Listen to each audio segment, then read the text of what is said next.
Evening நல்லா 8 மணி வரைக்கும் தூங்கி எழுந்திரிச்சிட்டு பிரேக்ஃபாஸ்ட்டுக்கு என்ன பழைய சோறு தயிர் அவ்வளோதான். நல்லா கஞ்சியை கரைச்சி இந்த வெயிலுக்கு சூப்பராக இருந்தது குடிக்க. அது கூட சின்ன வெங்காயம், அது கூட முந்தின நாள் வச்சுருந்த கத்திரிக்காய் குழம்பு, அது நல்லா சுண்டி சூப்பராக இருந்தது.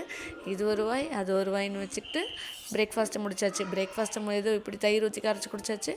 அடுத்து லஞ்ச்னால் ஏதாவது பண்ணலான்ட்டு கருவேப்பிலை தக்காளி எல்லாம் போட்டு ஒரு குழம்பு. அதுக்கு ஒரு மிக்ஸி ஜாரில் தக்காளி கருவேப்பிலை சீரகம் மிளகு போட்டு நைஸாக அரைச்சி எடுத்துகிட்டு அடுத்து ஒரு பாத்திரத்தை வச்சு அதில் எண்ணெய் ஊற்றி கடுகு வெந்தயம் கருவேப்பிலை நல்லா பொரிஞ்சதுக்கப்புறமா அது கூட சின்ன வெங்காயம் நிறைய போட்டு நல்லா தாளித்து விட்டுட்டு அது கூட அரைச்சி வச்ச பேஸ்ட்டு, மஞ்சத்தூள், மல்லித்தூள், மிளகாய்த்தூள், கரம் மசாலா இது எல்லாத்தையும் போட்டு நல்லா கலக்கி எடுத்துக்கோங்க. உங்களுக்கு கெட்டியாக வேணால் கெட்டி கிரேவியாக வச்சுக்கலாம். நான் கொஞ்சம் தண்ணி ஊற்றி நல்லா சுண்ட வச்சுருக்கேன்.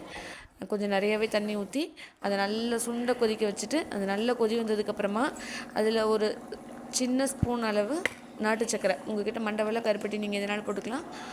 கூட கொஞ்சமாக கடுகு வெந்தயத்தை வறுத்து அரைச்ச பொடி இருந்தது. அது இந்த மாதிரி குழம்புகளுக்கு சேர்த்துக்கிட்டோம்னா சூப்பராக இருக்கும். கிரேவி கன்சிஸ்டன்சி வந்ததுக்கப்புறமா இறக்கி சூடான சாப்பாட்டில் ஒரு அப்பளம் வச்சு சாப்பிட்டிங்கன்னா சும்மா சூப்பராக இருக்கும். இது சளி காய்ச்சல் பிடிச்சிருந்தாலும் இந்த குழம்பு வச்சு சாப்பிட்டோம்னா சின்ன வெங்காயம் சீரகம் மிளகெல்லாம் போட்டிருக்கனால டக்குன்னு சளியெல்லாம் நின்றும். ரொம்ப சூப்பராக இருக்கும். இதை கண்டிப்பாக ட்ரை பண்ணிட்டு எப்படி இருக்குன்னு கமெண்ட்ஸில் சொல்லுங்கள். அடுத்து லஞ்ச் முடிச்சாச்சு. அடுத்து ஈவினிங்க்கு ஏதாவது பண்ணலாம். உருளைக்கிழங்கு ரொம்ப நாள் அப்படி இருந்துச்சு. சரி உருளைக்கிழங்கு வச்சு சீஸ் பால்ஸ் பண்ணலான்ட்டு இது பண்ணியிருந்தோம். அதுவும் அட்டகாசமாக வந்துருந்துச்சு. அந்த சீஸ் எல்லாம் நல்லா பயங்கரமாக உருகி அது கூட சாஸ் வச்சு சாப்பிடும்போது சூப்பராக இருந்துச்சு. இதோட டீட்டெயில் வீடியோ நெக்ஸ்ட் மினி விலாகாக போடுறேன். கண்டிப்பாக பாருங்கள். பாய்.